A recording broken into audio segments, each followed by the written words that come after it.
Bonjour à tous, aujourd'hui on va parler du grand retour de l'humanité sur la Lune avec le programme Artemis. Mais attention, ce n'est pas du tout une simple redite de l'histoire. La vraie question c'est, qu'est-ce qui est si différent cette fois-ci? Allez, on décortique ça ensemble.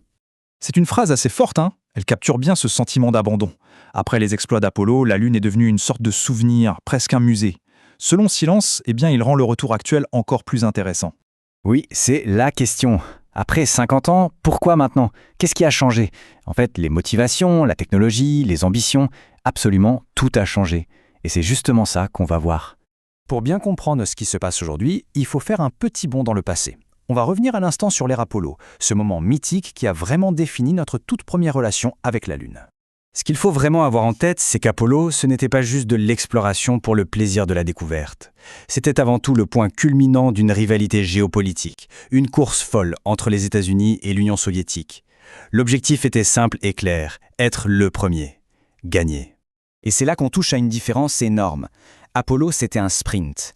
Une fois la ligne d'arrivée franchie, l'intérêt est retombé, les budgets ont été coupés.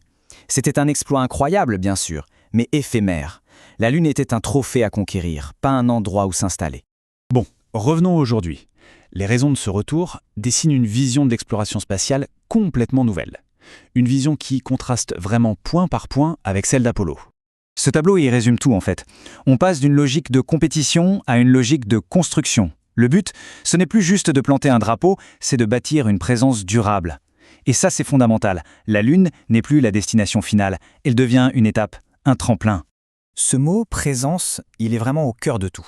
Il implique la durabilité, l'idée d'apprendre sur le long terme, de construire une infrastructure. On ne parle plus de faire des allers-retours héroïques mais isolés, mais bien d'établir une sorte de camp de base permanent, au-delà de la Terre. Alors, concrètement, comment on met ça en place?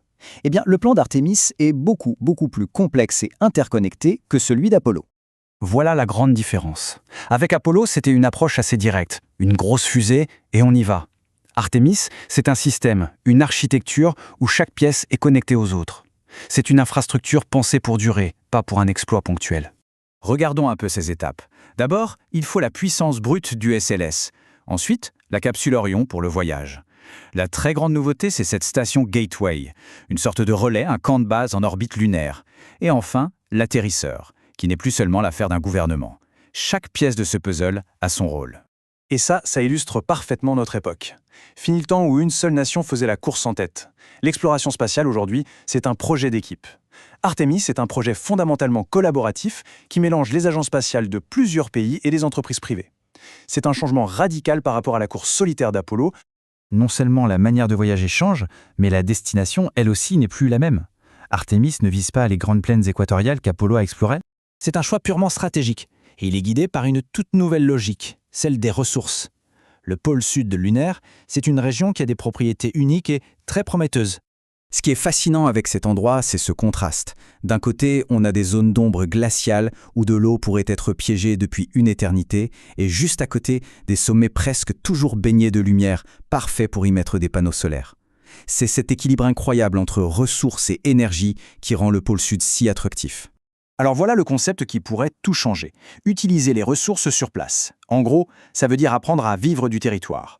Si on peut produire de l'oxygène, de l'eau et même du carburant directement sur la Lune, ça rend une présence durable beaucoup plus réaliste. Et surtout, beaucoup moins dépendante des ravitaillements très chers depuis la Terre. Et là, on touche à l'objectif ultime. Artemis, c'est très clair, est conçu comme une étape. Apprendre à vivre et à travailler sur la Lune, c'est s'entraîner pour des missions encore plus longues, encore plus ambitieuses. La Lune, c'est notre laboratoire à ciel ouvert pour préparer le voyage vers la planète rouge. Pour finir, essayons de prendre un peu de hauteur. Qu'est-ce que ce retour sur la Lune nous dit sur notre époque et sur la façon dont on imagine notre propre avenir?